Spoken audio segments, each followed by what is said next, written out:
I think that people, if you ask them, and I know our data shows this, that most people are using more than two, or at least certainly more than one, public cloud environment, but that doesn't mean they're doing it in a deterministic or a similar way, right? It could be somewhat organic and spreading up in different places. So I think, companies, what they are seeking to do is to maintain, I think, an awareness and consistent governance, as Baiju, as you laid it out.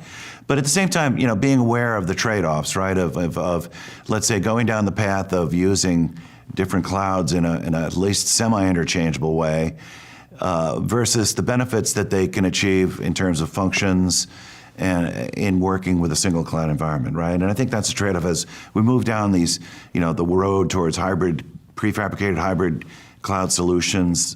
Companies are going to need to be aware of those trade-offs. Not all clouds are built equal. So certain applications fit well within Amazon. Certain applications fit well within your Azure. So this is where your governance, your strategy, your pattern development is very crucial. So it is not about whether we need to have multi-cloud, but I can say from my experience, it's a multi-cloud approach is the right approach, where in which you may have a private cloud where in which certain application is not ready for Amazon, Google, or Azure. And there are some applications run perfectly fine in Amazon environment because Amazon may be providing you a separate kind of services. And there are certain applications perfect fit for the Azure environment because it runs natively there. Right. But again, coming back to that, the consternation you talked about, it's all again based on, that's why I talked about bottoms-up approach. How do you build your governance structure? That's the most crucial. What's a guardrail you're using it?